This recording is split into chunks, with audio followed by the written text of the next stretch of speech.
ਅਜਿਹੇ ਨੁਸਖੇ ਦੱਸਣ ਵਾਸਤੇ ਬੁਲਾਇਆ। ਜੇਕਰ ਉਹ ਨੁਸਖੇ ਅਸੀਂ ਆਪਣੀ ਜ਼ਿੰਦਗੀ ਦੇ ਵਿੱਚ ਅਪਣਾ ਲੈਂਦੇ ਹਾਂ ਤਾਂ ਵੈਦ ਜੀ ਹੋਰਾਂ ਦਾ ਕਹਿਣਾ ਹੈ ਕਿ ਕੋਈ ਬਿਮਾਰੀ ਹੈ ਤੁਹਾਨੂੰ ਕਦੇ ਨਹੀਂ ਘੇਰੇਗੀ।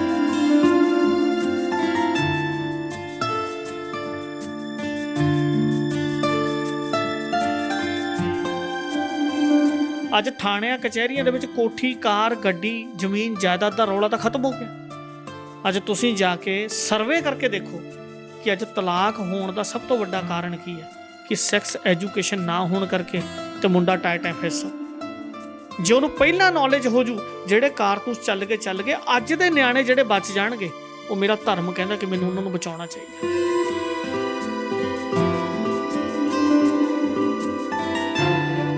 ਜ਼ਿੰਦਗੀ ਦੇ ਵਿੱਚ ਬਹੁਤ ਸਾਰੇ ਰੋਗ ਇਹੋ ਜਿਹੇ ਜਿਹੜੇ ਰੋਗੀ ਸਾਨੂੰ ਸਮਝ ਆਉਂਦੇ ਆ, ਜਿਨ੍ਹਾਂ ਦਾ ਰੋਗ ਸਮਝ ਆਉਂਦਾ, ਤੇ ਬਹੁਤ ਸਾਰੇ ਰੋਗ ਇਹੋ ਜਿਹੇ ਜਿਹੜੇ ਅਕਾਰਨ ਰੋਗ। ਅਕਾਰਨ ਰੋਗਾਂ ਦੀ ਮੈਂ ਪਿੱਛੇ ਇੱਕ ਕਿਤਾਬ ਲਿਖ ਰਿਹਾ ਹਾਂ, 20,000 ਅਕਾਰਨ ਰੋਗ ਮੈਂ ਉਹਦੇ 'ਚ ਲਿਖੇ। ਕਾਰਨ ਰੋਗ ਕੀ ਜੀ? ਜਿਨ੍ਹਾਂ ਦਾ ਕੋਈ ਕਾਰਨ ਨਹੀਂ। ਤੁਹਾਡੇ ਬਾਪ ਨੇ ਜਿਹਨੇ ਤੁਹਾਨੂੰ ਪਾਲਿਆ ਪਲੋਸਿਆ, ਤੁਹਾਡੇ ਤੇ ਪੈਸੇ ਇਨਵੈਸਟ ਕੀਤੇ, ਉਹ ਨੌਕਰ ਨਹੀਂ ਗਾ ਤੁਹਾਡਾ। ਤੁਹਾਡੀ ਮਾਂ ਨੇ ਤੁਹਾਡੇ ਤੇ ਪੈਸੇ ਇਨਵੈਸਟ ਕੀਤੇ। ਬਾਪੂ ਨੇ, ਮੈਂ 1000 ਵਾਰ ਕਹਿੰਦਾ, ਮੈਂ ਜੁੱਤੀ ਦੇ ਵਿੱਚ ਪਤਾਵੇ ਪਵਾ ਕੇ ਜੁੱਤੀ ਪਾਉਂਦਾ ਰਿਹਾ, ਤੇ ਬਾਪੂ ਤੁਹਾਡਾ ਕੁੜੀਆਂ ਨੂੰ ਕਹਿੰਦਾ ਵੀ 5000 ਦਾ ਸੂਟ ਪਾ ਤੇ 4000 ਦੇ ਪੂਮਾ ਦੇ ਬੂਟ ਪਾ। ਉਹਨੇ ਸਮਰਪਣ ਕਰਤਾ। ਉਹ ਆਪ ਦੇ ਵਿੱਚ ਤੁਹਾਨੂੰ ਦੇਖਦਾ, ਪਰ ਅੱਜ ਹਾਲਾਤ ਕੀ ਹੈ। ਤੇ ਕੁੜੀ ਕਹਿੰਦੀ ਹੈ ਬਾਪੂ ਨੂੰ, ਮੈਂ ਇਹੋ ਜਿਹਾ ਕੇਸ ਦੇਖਿਆ ਵੀ ਥਾਣੇ ਦੇ ਵਿੱਚ ਬਾਪੂ ਨੇ ਪੈਰੀਂ ਪੱਗ ਕੁੜੀ ਤੇ ਧਰਤੀ ਵੀ ਧੀਏ ਮੇਰੀ ਪੱਗ ਨਾ ਰੋਲ, ਤੂੰ ਆ ਜਾ ਵਾਪਸ ਮੁੜ ਕੇ। ਉਹ ਨਹੀਂ ਆਈਆਂ। ਅੱਜ ਉਹ ਕੁੜੀਆਂ ਪਛਤਾਉਂਦੀਆਂ।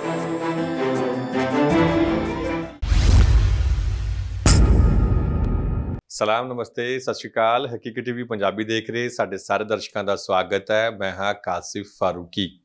ਇੱਕ ਵਾਰ ਮੁੜ ਤੋਂ ਅਸੀਂ ਅੱਜ ਫੇਰ ਵੈਦ ਜਗਦੀਪ ਸਿੰਘ ਜੀ ਹੋਰਾਂ ਕੋਲ ਆਇਆ, ਜਿਨ੍ਹਾਂ ਨੇ ਸਾਨੂੰ ਇੱਥੇ ਖਾਸ ਕਰਕੇ ਅਜਿਹੇ ਨੁਸਖੇ ਦੱਸਣ ਵਾਸਤੇ ਬੁਲਾਇਆ। ਜੇਕਰ ਉਹ ਨੁਸਖੇ ਅਸੀਂ ਆਪਣੀ ਜ਼ਿੰਦਗੀ ਦੇ ਵਿੱਚ ਅਪਣਾ ਲੈਂਦੇ ਹਾਂ ਤਾਂ ਵੈਦ ਜੀ ਹੋਰਾਂ ਦਾ ਕਹਿਣਾ ਹੈ ਕਿ ਕੋਈ ਬਿਮਾਰੀ ਹੈ ਤੁਹਾਨੂੰ ਕਦੇ ਨਹੀਂ ਘੇਰੇਗੀ। ਕੀ ਨੁਸਖੇ ਹੈਗੇ ਨੇ, ਮੁਫਤ ਦੇ ਵਿੱਚ ਉਹ ਨੁਸਖੇ ਨੇ ਜਿਹੜੇ ਦੱਸਣ ਵਾਲੇ ਨੇ। ਤੁਸੀਂ ਇਸ ਵੀਡੀਓ ਨਾਲ ਜਿਹੜਾ ਉਹ ਜੁੜੇ ਰਹੋ। ਅਸੀਂ ਤੁਹਾਡੀ ਗੱਲਬਾਤ ਹੈ ਜਿਹੜੀ ਉਹ ਕਰਵਾ ਰਹੇ ਹਾਂ। ਸਭ ਤੋਂ ਪਹਿਲਾਂ ਹਮੇਸ਼ਾ ਦੀ ਤਰ੍ਹਾਂ ਸਵਾਗਤ ਕਰ ਲੈਂਦੇ ਹਾਂ ਵੈਦ ਜੀ ਦਾ। ਵੈਦ ਜੀ, ਬਹੁਤ ਬਹੁਤ ਸਵਾਗਤ ਹੈ ਹਕੀਕਤ ਟੀਵੀ ਪੰਜਾਬੀ ਤੇ ਇੱਕ ਵਾਰ ਫੇਰ ਜੀ। ਫਰੂਕੀ ਸਾਹਿਬ, ਤੁਹਾਡਾ ਤੇ ਤੁਹਾਡੇ ਦਰਸ਼ਕਾਂ ਦਾ ਬਹੁਤ ਬਹੁਤ ਧੰਨਵਾਦ।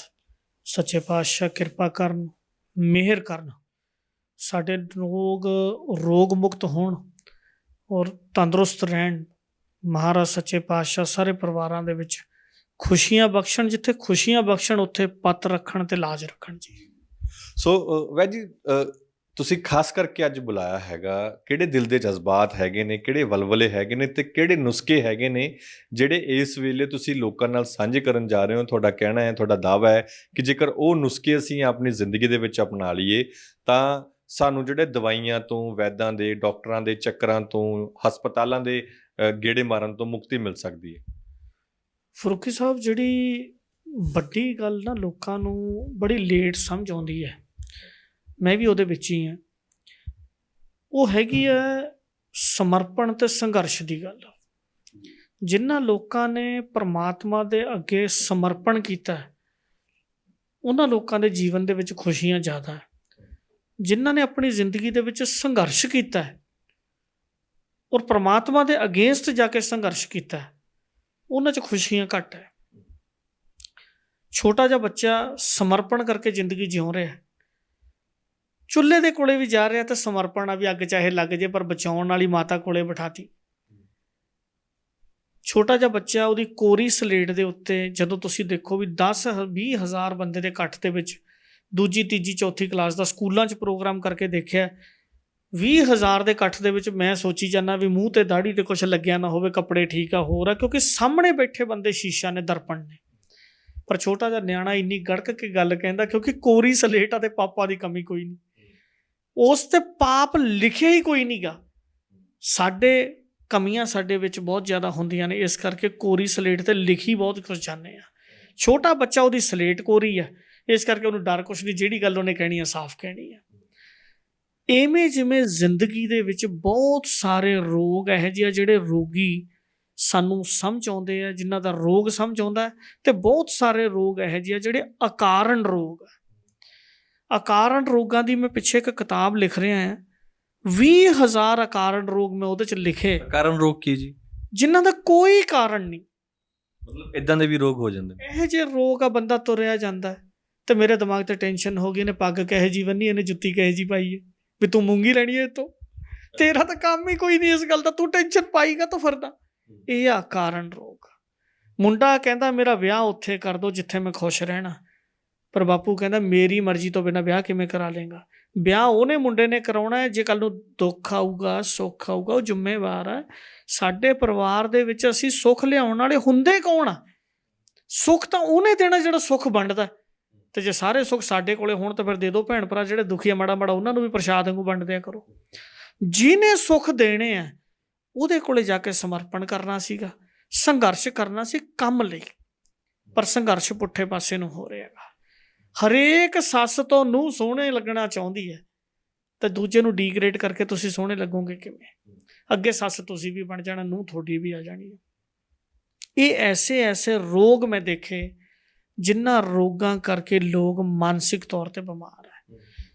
ਸੈਕਸ ਪਰ ਇੱਕ ਗੱਲ ਹੋਰ ਬੜੀ ਵੈਦ ਜੀ, ਜਿਹੜੇ ਲੋਕਾਂ ਨੂੰ ਸ਼ਿਕਾਇਤ ਹੈ, ਜਿਹੜੇ ਲੋਕ ਮੈਨੂੰ ਫੋਨ ਕਰਦੇ ਨੇ ਕਿ ਤੁਸੀਂ ਗ੍ਰਸਤੀ ਵਾਲੇ ਮਾਮਲੇ ਤੇ ਬੜੀਆਂ ਖੁੱਲ੍ਹ ਕੇ ਗੱਲਾਂ ਕਰਦੇ ਹੋ। ਤੁਹਾਡੀ ਵੀਡੀਓ ਹੈ ਜਿਹੜੀ ਮਾਵਾਂ ਨੇ ਵੀ ਦੇਖਣੀ ਹੁੰਦੀ ਹੈ, ਭੈਣਾਂ ਨੇ ਵੀ ਦੇਖਣੀ ਹੁੰਦੀ ਹੈ, ਧੀਆਂ ਨੇ ਵੀ ਦੇਖਣੀ ਹੁੰਦੀ ਹੈ, ਕੁੜੀਆਂ ਨੇ ਵੀ ਦੇਖਣੀ ਹੁੰਦੀ ਹੈ ਜਿਹੜੇ, ਤੇ ਇੰਨੀ ਖੁੱਲ੍ਹ ਕੇ ਗੱਲ ਤੁਸੀਂ ਉਹਦੇ ਪਿੱਛੇ ਦੀ ਕੀ ਮਾਨਸਿਕਤਾ ਹੈਗੀ ਹੈ? ਇਹ ਲੋਕਾਂ ਦੀ ਸ਼ਿਕਾਇਤ ਹੈ। ਮੈਨੂੰ ਫਿਰ ਵੀ ਨਿੱਜੀ ਤੌਰ ਤੇ ਮੈਂ ਸੋਚਦਾ ਕਿ ਇਸ ਵਿਸ਼ੇ ਦੇ ਉੱਤੇ ਗੱਲ ਹੈ, ਜਿਹੜੀ ਗੱਲਾਂ ਨੇ, ਚਰਚਾ ਹੈ, ਉਹ ਹੋਣੀ ਚਾਹੀਦੀ ਹੈ। ਪਰ ਬਹੁਤ ਸਾਰੇ ਲੋਕ ਨੇ ਜਿਹੜੇ ਮੈਨੂੰ ਫੋਨ ਕਰਕੇ ਕਹਿੰਦੇ ਨੇ ਕਿ ਵੈਦ ਜੀ ਸਿੱਧੇ ਚੱਲ ਪੈਂਦੇ ਨੇ ਜੀ। ਫਰੂਕੀ ਸਾਹਿਬ, ਸਾਰੀ ਦੁਨੀਆ ਦੀਆਂ ਬੇਟੀਆਂ ਮੇਰੀਆਂ ਬੇਟੀਆਂ ਨੇ, ਸਾਰੀ ਦੁਨੀਆ ਦੀਆਂ ਕੁੜੀਆਂ ਮੇਰੀਆਂ ਬੇਟੀਆਂ ਨੇ, ਮੇਰੀਆਂ ਭੈਣਾਂ ਨੇ, ਸਾਰੀ ਦੁਨੀਆ ਦੀਆਂ ਮਾਵਾਂ ਮੇਰੀਆਂ ਮਾਵਾਂ ਨੇ। ਪਰ ਮੈਂ ਚਾਹੁੰਦਾ ਕਿ ਜਿਹੜੀਆਂ ਸਾਡੀਆਂ ਬੇਟੀਆਂ ਨੇ, ਜਿਹੜੀਆਂ ਸਾਡੀਆਂ ਭੈਣਾਂ ਨੇ, ਜਿਹੜੀਆਂ ਸਾਡੇ ਟੀਨ ਏਜਰ ਬੱਚੇ ਆ, ਜਿਹੜੀਆਂ ਸਾਡੀਆਂ ਕੁੜੀਆਂ ਕਾਲਜ ਦੇ ਵਿੱਚ ਪੜ੍ਹਦੀਆਂ, ਸਕੂਲਾਂ ਦੇ ਵਿੱਚ ਪੜ੍ਹਦੀਆਂ ਨੇ, ਉਹ ਇੰਨੀਆਂ ਜ਼ਿਆਦਾ ਫਰੂਕੀ ਸਾਹਿਬ ਐਜੂਕੇਟਡ ਹੋ ਜਾਣ, ਉਹਨਾਂ ਨੂੰ ਇੰਨੀ ਗੱਲ ਸਮਝ ਲੱਗ ਜੇ ਕਿ ਮੇਰੇ ਤਨ ਕਰਕੇ ਮੈਂ ਕਿਸੇ ਦੇ ਨਾਲ ਮਿਸਯੂਜ਼ ਨਾ ਹੋ ਜਾ। ਮੈਂ ਤੁਹਾਨੂੰ ਆਪਣੇ ਦਿਲ ਦੀ ਗੱਲ ਸੁਣਾਉਣਾ। ਇੱਕ ਵਾਰੀ ਮੈਂ ਕਿਸੇ ਸਕੂਲ 'ਚ ਪ੍ਰੋਗਰਾਮ ਕੀਤਾ +2 ਦੀਆਂ ਬੱਚੀਆਂ ਦੇ ਨਾਲ। ਉਹਨਾਂ ਨੂੰ ਮੈਂ ਕਿਹਾ ਵੀ ਤੁਸੀਂ ਸਾਰਿਆਂ ਨੇ ਮੈਨੂੰ ਮਾਮਾ ਕਹਿਣਾ।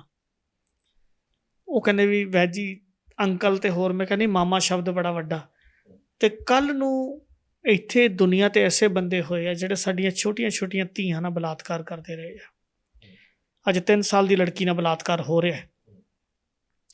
ਜਿਹੜੀ ਕੁੜੀ ਮੈਨੂੰ ਮਾਮਾ ਕਹਿੰਦੀ ਹੈ ਉਹ ਬਹੁਤ ਵੱਡਾ ਗੱਲ ਹੈ ਕਿ ਮੈਂ ਉਹਦਾ ਮਾਮਾ ਬਣ ਗਿਆ। ਉਹਦੀ ਮਾਂ ਨੂੰ ਵੀ ਵੱਡੀ ਡਿਊਟੀ ਮੇਰੀ ਬਣ ਗਈ। 2 ਵਾਰ ਮਾਮਾ ਆ ਗਈ। ਦੂਜੀ ਗੱਲ, ਉਹ ਕੁੜੀਆਂ ਨੂੰ ਜਦੋਂ ਮੈਂ ਸਮਝਾਇਆ ਕਿ ਪੁੱਤ ਤੁਹਾਡੇ ਫਾਦਰ ਨੇ ਤੁਹਾਨੂੰ ਸ਼ਕਤੀ ਪ੍ਰਦਰਸ਼ਨ ਕਰਨਾ, ਉਹ ਕਹਿੰਦੇ ਜੀ ਉਹ ਕਿਵੇਂ ਹੁੰਦਾ? ਮੈਂ ਕਿਹਾ 2 ਤਰ੍ਹਾਂ ਦੀ ਸ਼ਕਤੀ ਕੰਮ ਕਰਦੀ ਹੈ। ਇੱਕ ਸ਼ਕਤੀ ਕੰਮ ਕਰਦੀ ਹੈ, ਬੱਚੇ ਨੇ ਗਲਤੀ ਕੀਤੀ ਤੇ ਉਹਦੇ ਫਾਦਰ ਨੇ ਤੁਹਾਡੇ ਥੱਪੜ ਮਾਰਿਆ। ਮੇਰੇ ਤੋਂ ਗਲਤੀ ਹੋਈ, ਮੇਰੇ ਪਾਪਾ ਨੇ ਮੇਰੇ ਥੱਪੜ ਮਾਰਿਆ। ਉਹ ਥੱਪੜ ਮੈਨੂੰ ਸੁਧਾਰਨ ਵਾਸਤੇ, ਨਾ ਕਿ ਮੈਨੂੰ ਮਿਟਾਉਣ ਵਾਸਤੇ ਆ। ਇੱਕ ਮੇਰੇ ਪਾਪਾ ਦਾ ਕੋਈ ਦੁਸ਼ਮਣ ਆ, ਉਹਦੇ ਮੇਰੇ ਪਾਪਾ ਨੇ ਘਸੁੰਨ ਮਾਰਿਆ, ਉਹਨੂੰ ਮਿਟਾਉਣ ਵਾਸਤੇ। ਘਸੁੰਨ ਉਹੀ ਆ, ਉਹੀ ਘਸੁੰਨ ਸੁਧਰਨ ਵਾਸਤੇ, ਸੁਧਾਰਨ ਵਾਸਤੇ ਕੰਮ ਕਰ ਰਿਹਾ। ਉਹੀ ਸ਼ਕਤੀ ਮਿਟਾਉਣ ਵਾਸਤੇ ਕੰਮ ਕਰ ਰਹੀ ਹੈ। ਜਿਹੜੇ ਬੰਦੇ ਸਾਡੀਆਂ ਧੀਆਂ ਭੈਣਾਂ ਨੂੰ ਮਿੱਠੀਆਂ ਮਿੱਠੀਆਂ ਗੱਲਾਂ ਦੇ ਵਿੱਚ ਫਸਾਉਂਦੇ ਆ, ਤੇ ਜਦੋਂ ਨਵੀਂ 20-25 ਸਾਲ ਦੀ ਕੁੜੀ ਨੂੰ ਉਹ ਬੜੇ ਪਿਆਰ ਨਾਲ ਮੁੰਡਾ ਬੋਲਦਾ ਨਾ ਜੀ, ਇੰਨੇ ਪਿਆਰ ਨਾਲ ਸ਼ਬਦ ਨਾ ਕਦੇ ਮਾਂ ਨੇ ਬੋਲੇ ਹੁੰਦੇ ਤੇ ਨਾ ਕਦੇ ਪਿਓ ਨੇ ਬੋਲੇ ਹੁੰਦੇ ਆ। ਤੇ ਬੱਚਾ ਭੋਲਾ ਹੈਗਾ, ਉਹ ਤਿਲਕ ਜਾਂਦਾ। ਪਰ ਹਰੇਕ ਮਿੱਠੀ ਚੀਜ਼ ਫਾਇਦਾ ਕਰ ਦੂ, ਇਹ ਕੋਈ ਜ਼ਰੂਰੀ ਨਹੀਂ। ਉਹ ਪਹਿਲਾਂ ਦੇ ਮਿੱਠੇ ਬੋਲ ਬੋਲੇ ਤੇ ਬਾਅਦ 'ਚ ਜੂੰਡੋ ਜੂੰਡੀ ਹੁੰਦੇ ਦੇਖਿਆ ਮੈਂ। ਜਿਹੜੇ ਪਹਿਲੇ ਦਿਨ ਵਾਅਦਾ ਕਰਦੇ ਸੀਗੇ ਵੀ ਜਨਮ ਜਨਮ ਦਾ ਸਾਥ ਆ, ਪਤਾ ਤਾਂ ਘੰਟੇ ਦਾ ਹੈ ਨਹੀਂ ਕਿ ਵੀ ਰਹਿਣਾ ਕਿ ਨਹੀਂ ਰਹਿਣਾ। 7 ਜਨਮਾਂ ਤੱਕ ਇਕੱਠੇ ਰਹਾਂਗੇ, ਅੱਧੇ ਘੰਟੇ ਦਾ ਪਤਾ ਨਹੀਂ ਵੀ ਸਾਹ ਆਉਣਾ ਕਿ ਨਹੀਂ ਆਉਣਾ। ਪਰ ਮਿੱਠੀਆਂ ਗੱਲਾਂ ਤਲਕਾਉਂਦੀਆਂ ਨੇ। ਮੈਂ ਚਾਹੁੰਦਾ ਕਿ ਸਾਡੀਆਂ ਕੁੜੀਆਂ ਇੰਨੀਆਂ ਐਜੂਕੇਟਡ ਹੋ ਜਾਣ। ਮੈਂ ਇੱਕ ਕਾਲਜ 'ਚ ਪ੍ਰੋਗਰਾਮ ਕੀਤਾ, ਉਹਨਾਂ ਨੂੰ ਮੈਂ ਕਿਹਾ ਵੀ ਕੁੜੀਓ ਤੁਹਾਨੂੰ ਕਿਹੋ ਜਿਹਾ ਹਸਬੈਂਡ ਚਾਹੀਦਾ? ਵੀ ਮੈਂ ਤੁਹਾਡਾ ਮਾਮਾ ਤੇ ਹੁਣ ਭਾਣਜੀਆਂ ਬਣ ਕੇ ਤੁਸੀਂ ਮੇਰੇ ਨਾਲ ਪੂਰੀ ਗੱਲ ਕਰਨੀ ਹੈ, ਦਿਲ ਦੀ ਗੱਲ ਕਰਨੀ ਹੈ। ਇੱਕ ਕੁੜੀ ਖੜੀ ਹੋਈ ਕਹਿੰਦੀ ਜੀ ਮੈਨੂੰ ਇੱਕ ਕੇਅਰਫੁਲੀ ਹਸਬੈਂਡ ਚਾਹੀਦਾ। ਮੈਂ ਕਿਹਾ ਕਿਹੋ ਜਿਹਾ? ਕਹਿੰਦੀ ਜੀ ਮੇਰਾ ਇੱਕ ਬॉयਫ੍ਰੈਂਡ ਆ। ਮੈਂ ਕਿਹਾ ਜੀ ਉਹ ਕੀ ਕਰਦਾ? ਕਹਿੰਦੀ ਜੀ ਸਵੇਰੇ ਜਦੋਂ ਮੈਂ ਘਰੋਂ ਪਿੰਡੋਂ ਆਉਂਦੀ ਹਾਂ ਤੇ ਆ ਕੇ ਬੱਸ 'ਤੇ ਚੜ੍ਹਦੀ ਹਾਂ ਤੇ ਬੱਸ ਦੇ ਨਾਲ ਨਾਲ ਮੋਟਰਸਾਈਕਲ 'ਤੇ ਆਉਂਦਾ, ਮੈਂ ਅਗਲੇ ਅੱਡੇ 'ਤੇ ਉਤਰ ਜਾਂਦੀ ਹਾਂ। ਅੱਡੇ 'ਤੇ ਉਤਰ ਕੇ ਮੈਂ ਮੋਟਰਸਾਈਕਲ 'ਤੇ ਚੜ੍ਹ ਜਾਂਦੀ, ਉਹ ਮੈਨੂੰ ਕਾਲਜ ਛੱਡ ਕੇ ਜਾਂਦਾ ਅਤੇ ਕਾਲਜ ਤੋਂ ਫਿਰ ਮੈਂ 2 ਵਜੇ ਤੱਕ ਕਾਲਜ ਪੜ੍ਹਦੀ ਹਾਂ। 2 ਵਜੇ ਬਾਅਦ ਮੇਰੀ ਛੁੱਟੀ ਹੁੰਦੀ, ਫਿਰ ਮੈਨੂੰ ਮੋਟਰਸਾਈਕਲ 'ਤੇ ਬਿਠਾਉਂਦਾ, ਉੱਥੇ ਤੱਕ ਲਿਜਾਂਦਾ, ਮੈਨੂੰ ਸ਼ਹਿਰ 'ਚ ਕੁਛ ਖਵਾਉਂਦਾ ਪਿਆਉਂਦਾ। 2 ਵਜੇ ਤੋਂ ਬਾਅਦ ਮੈਂ ਉਹ ਬੱਸ 'ਤੇ ਚੜ੍ਹਦੀ ਹਾਂ ਅਤੇ ਪਿੰਡ ਚਲੀ ਜਾਂਦੀ ਹਾਂ ਅਤੇ ਘਰੇ ਚਲੀ ਜਾਂਦੀ, ਅਤੇ ਰਾਤ ਤੱਕ ਮੇਰਾ ਉਹ ਪਤਾ ਲਈ ਜਾਂਦਾ ਗਾ। ਅਤੇ ਮੈਂ ਕਿਹਾ ਬੀਬੀ ਹੁਣ ਜੇ ਤੇਰਾ ਵਿਆਹ ਕਰਤਾ ਉਸ ਮੁੰਡੇ ਦੇ ਨਾਲ ਅਤੇ ਤੈਨੂੰ ਖਵਾਇਆ ਕਿ ਉਹਨੇ ਪਕੌੜੀਆਂ ਖੜਨੀਆਂ ਕਿ ਭੁਜੀਆ ਬਦਾਣਾ? ਜਿਹੜਾ ਕੰਮ ਨਹੀਂ ਕਰਦਾ ਉਹ ਤਾਂ ਵਿਹਲੜ ਆ। ਜਿਹੜਾ ਸਵੇਰ ਤੋਂ ਸ਼ਾਮ ਤਾਈਂ ਤੇਰੀ ਚੌਂਕੀਦਾਰੀ ਕਰਦਾ ਹੈ, ਇਹ ਤੈਨੂੰ ਕਮਾ ਕੇ ਪਰੌਠੇ ਕਿੱਥੋਂ ਲਿਆ ਦੂਗਾ? ਸਾਡੀਆਂ ਧੀਆਂ ਨੂੰ ਚਾਹੀਦਾ ਵੀ ਕਾਕਾ ਜੇ ਮੇਰੇ ਨਾਲ ਵਿਆਹ ਕਰਾਉਣਾ ਤੇ ਆਹ ਟਾਰਗੇਟ ਆ ਤੇਰਾ।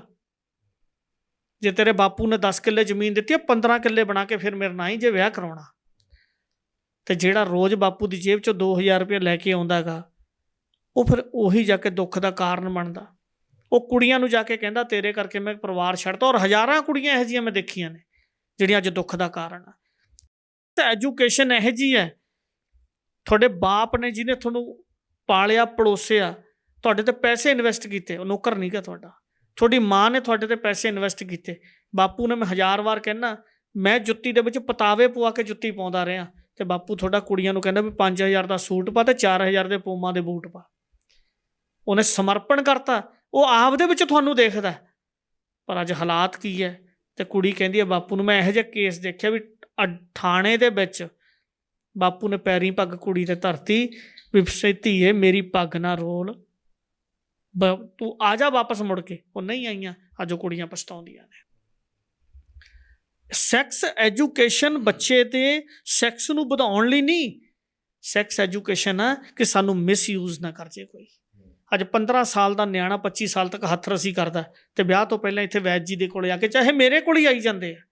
ਤੁਹਾਨੂੰ ਲੋੜ ਕਿਉਂ ਪਵੇ ਸੈਕਸ ਦੀ ਦਵਾਈ ਦੀ? ਅਤੇ ਮੈਂ ਤਾਂ ਕਹਿੰਦਾ 50 ਸਾਲ ਤੋਂ ਪਹਿਲਾਂ ਤੁਹਾਨੂੰ ਲੋੜ ਨਹੀਂ ਪੈਣੀ ਚਾਹੀਦੀ। ਅਗਰ ਤੁਸੀਂ ਬਿਮਾਰ ਨਹੀਂ ਹੈਗੇ, ਤੁਹਾਨੂੰ ਕੋਈ ਡਿਜ਼ੀਜ਼ ਨਹੀਂ ਹੈਗੀ, ਤੁਹਾਨੂੰ ਕੋਈ ਬਿਮਾਰੀ ਤੋਂ ਬਾਅਦ ਸੈਕਸ ਦੀ ਪ੍ਰੋਬਲਮ ਨਹੀਂ ਆਈ।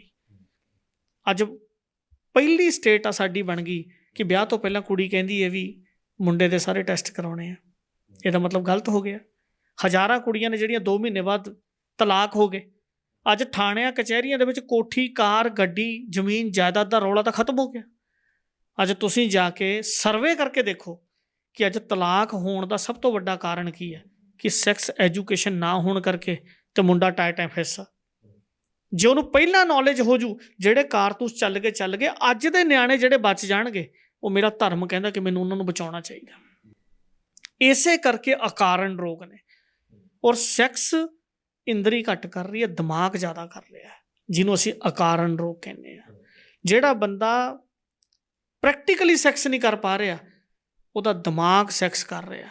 ਉਹ ਪੋਰਨ ਮੂਵੀਆਂ ਦੇਖ ਕੇ ਪੈਨਿਸ ਦਾ ਸਾਈਜ਼ ਵਧਾਉਣਾ ਚਾਹੁੰਦਾ ਹੈ। ਉਹ ਪੋਰਨ ਮੂਵੀਆਂ ਦੇਖ ਕੇ ਆਪਣੇ ਆਪ ਨੂੰ ਉਸ ਲੈਵਲ 'ਤੇ ਖੜਾ ਕਰਨਾ ਚਾਹੁੰਦਾ ਹੈ। ਪਰ ਸਤਿਗੁਰੂ ਨੇ ਸਾਰੇ ਅੰਗ ਸਰੀਰ ਦੇ ਲਾਏ ਆ, ਢਕੇ ਆ, ਪਰ ਇੰਦਰੀ ਤੇ ਅੰਡਕੋਸ਼ ਬਾਹਰ ਲਾਇਆ ਗਾ। ਇਸੇ ਕਰਕੇ ਸਾਨੂੰ ਸਮਝਾਇਆ ਸੀਗਾ ਕਿ ਇਹ ਅਗਨੀ ਹੈ ਅਤੇ ਇਹਦੇ ਤੋਂ ਬਚ ਕੇ ਰਹੀ, ਕਿਤੇ ਇਹਦੇ ਵਿੱਚ ਗੁਲਤਾਨ ਹੋ ਕੇ ਇਕੱਲਾ ਇਹਦੇ ਪਾਸੇ ਨਾ ਲੱਗਿਆ ਰਹੀ। ਕਾਮੀ ਅਤੇ ਕ੍ਰੋਧੀ ਬੰਦਾ ਉਹ ਦੂਸਰੇ ਬੰਦੇ ਨੂੰ ਬਾਅਦ 'ਚ ਸਾੜਦਾ, ਪਹਿਲਾਂ ਆਪ ਸੜਦਾ ਹੈ। ਸੋ ਤੁਹਾਡਾ ਕਹਿਣ ਦਾ ਭਾਵ ਇਹ ਹੈ ਕਿ ਇਸ ਵੇਲੇ ਜਿੰਨੇ ਨੌਜਵਾਨ ਮੁੰਡੇ ਕੁੜੀਆਂ ਨੇ ਉਹ ਗ੍ਰਸਤੀ ਵਾਲੇ ਪਾਸਿਓਂ, ਜਾਂ ਅਸੀਂ ਕਹਿ ਲਈਏ ਕਿ ਆਪਣੀ ਡਿਜ਼ਾਇਰ ਤਰੀਕੇ ਨਾਲ, ਕੁਦਰਤੀ ਤਰੀਕੇ ਨਾਲ ਜਾਂ ਗੈਰ ਕੁਦਰਤੀ ਤਰੀਕੇ ਨਾਲ ਸਿੱਧੇ ਰਾਹ, ਪੁੱਠੇ ਰਾਹ ਪੈ ਕੇ ਉਹਨਾਂ ਦੇ ਵਿੱਚੋਂ ਫਿਰ ਰੋਗ ਬਹੁਤ ਜ਼ਿਆਦਾ ਨਿਕਲ ਰਹੇ ਨੇ। ਤੁਹਾਡੇ ਕਹਿਣ ਦਾ ਮਤਲਬ ਇਹ ਹੈ ਜੀ? ਫਰੂਕੀ ਸਾਹਿਬ, ਤੁਸੀਂ ਹੈਰਾਨ ਹੋ ਜਾਓਗੇ ਕਿ ਮੇਰੇ ਕੋਲ ਗੇ ਬੱਚੇ ਬਹੁਤ ਆ ਜਿਹੜੇ ਮੈਡੀਸਨ ਲੈਣ ਲਈ ਆਉਂਦੇ ਆ। ਗੇ ਦੇ ਵਿੱਚ 2 ਤਰ੍ਹਾਂ ਦੇ ਬੱਚੇ ਦੇਖੇ ਜਾਂਦੇ, ਇੱਕ ਬਾਟਮ ਹੁੰਦੇ, ਇੱਕ ਟੌਪ ਹੁੰਦੇ ਆ। ਜਿਹੜੇ ਬਾਟਮ ਨੇ ਉਹ ਕੁੜੀਆਂ ਵਾਲਾ ਮਤਲਬ ਪਲੇ ਅਦਾ ਕਰਦੇ ਆ, ਜਿਹੜੇ ਟੌਪ ਨੇ ਉਹ ਮੁੰਡਿਆਂ ਵਾਲਾ ਪਲੇ ਅਦਾ ਕਰਦੇ ਆ। ਹਜ਼ਾਰਾਂ ਬੱਚਿਆਂ ਦੇ ਫੋਨ ਆ ਸਾਡੇ ਕੋਲੇ, ਜਿਹੜੇ ਬੰਦੇ ਇਸ ਪਾਸੇ ਨੂੰ ਤੁਰ ਪਏ। ਹਜ਼ਾਰਾਂ ਬੱਚੇ ਸਾਡੇ ਕੋਲੇ ਮੁੰਡੇ ਇਹੋ ਜਿਹੇ ਆ ਜਿਹੜੇ ਬੱਚੇ, ਕਾਰਨ ਆ ਵੀ ਉਹਨਾਂ ਨੂੰ ਜਦੋਂ ਇਸ ਪਾਸੇ ਦੀ ਨੌਲੇਜ ਨਾ ਮਿਲ ਸਕੀ। ਤੁਸੀਂ ਸੋਚ ਸਕਦੇ ਕਿ ਮੁੰਡਾ ਜਨਾਨੀ ਵਾਲਾ ਸੂਟ ਪਾਈ ਫਿਰਦਾ। ਹੁਣ ਤਾਂ ਸੜਕਾਂ 'ਤੇ ਵੀ ਆਮ ਮਿਲ ਜਾਣਗੇ ਤੁਹਾਨੂੰ। ਲਾਲ ਬੱਤੀਆਂ 'ਤੇ ਬਹੁਤ ਸਾਰੇ ਬੰਦੇ ਖੁਸਰੇ ਬਣ ਕੇ ਬੈਠੇ ਆ, ਜਿਹੜਿਆਂ ਨੇ ਜਨਾਨੀ ਵਾਲੇ ਕੱਪੜੇ ਪਾਏ ਆ। ਉਹਨਾਂ ਦੀ ਫੀਲਿੰਗ ਅੰਦਰਲੀ ਉਸ ਤਰ੍ਹਾਂ ਦੀ ਬਣ ਗਈ। ਤੁਸੀਂ ਸੋਚ ਸਕਦੇ ਹੋ ਕਿ ਮੁੰਡਾ 9 ਪਾਲਸਾਂ ਲਾਉਂਦਾ ਹੋਵੇ? ਕਦੇ ਸੋਚਿਆ ਸੀਗਾ? ਤੁਹਾਨੂੰ ਬਹੁਤ ਸਾਰੇ ਬੰਦੇ ਮਿਲ ਜਾਣਗੇ ਚੀਚੀ ਤੇ 9 ਪਾਲਸ ਲਾਈ ਫਿਰਦੇ। ਇਹ ਕਿੱਥੋਂ ਆਉਂਦੇ ਆ ਗੁਣ? ਇਹ ਤੁਹਾਡੇ ਹਾਰਮੋਨਲ ਇਨਬੈਲੈਂਸ ਹੋਣੇ ਸ਼ੁਰੂ ਹੁੰਦੇ ਆ। ਬਹੁਤ ਸਾਰੇ ਬੰਦਿਆਂ ਦੇ ਅੰਦਰ ਗੇ ਬਣਦੇ ਬੱਚੇ। ਇਟਲੀ ਤੋਂ ਵਿੱਚੋਂ ਮੇਰੇ ਕੋਲੇ ਪਤਾ ਹੀ ਨਹੀਂ ਕਿੰਨਾ ਬੱਚਾ ਹੁਣ ਤੱਕ ਮੈਡੀਸਨ ਲੈਣ ਆਇਆ। ਸਭ ਤੋਂ ਜ਼ਿਆਦਾ ਵਰਲਡ ਦੇ ਵਿੱਚ ਅਗਰ ਗੇ ਨੇ ਤਾਂ ਇਟਲੀ ਦੇ ਵਿੱਚ ਨੇ ਜੀ।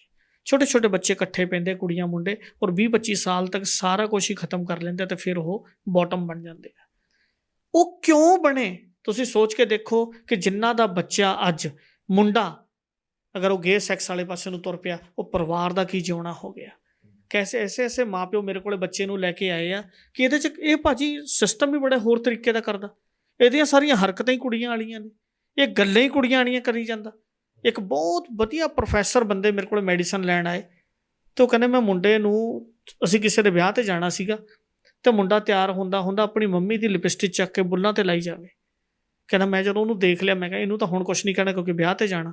ਆ ਕੇ ਕਹਿੰਦਾ ਮੈਂ ਆਪਣੇ ਬੇਟੇ ਨੂੰ ਪੁੱਛਿਆ ਵੀ ਪੁੱਤ ਤੂੰ ਲਿਪਸਟਿਕ ਕਾਹਦੇ ਲਈ ਲਾ ਰਿਹਾ ਸੀ? ਕਹਿੰਦਾ ਪਾਪਾ ਮੇਰਾ ਅੰਦਰੋਂ ਮਨ ਕਰਦਾ ਮੈਂ ਲਿਪਸਟਿਕ ਲਾਵਾਂ। ਸਿਆਣਾ, ਸੂਝਵਾਨ, ਪੜ੍ਹਿਆ ਲਿਖਿਆ ਬੰਦਾ ਸੀਗਾ। ਉਹਨੇ ਉਸੇ ਦਿਨ ਤੋਂ ਭਾਲ ਸ਼ੁਰੂ ਕਰਤੀ ਵੀ ਇਹਦੇ ਹਾਰਮੋਨਸ ਤਾਂ ਨਹੀਂ ਚੇਂਜ ਹੋ ਰਹੇ। ਉਹ ਜਦੋਂ ਸਾਡੇ ਕੋਲੇ ਲੈ ਕੇ ਆਇਆ ਅਸੀਂ ਉਹਦੇ ਸਾਰੇ ਹਾਰਮੋਨਸ ਚੈੱਕ ਕਰਾਏ।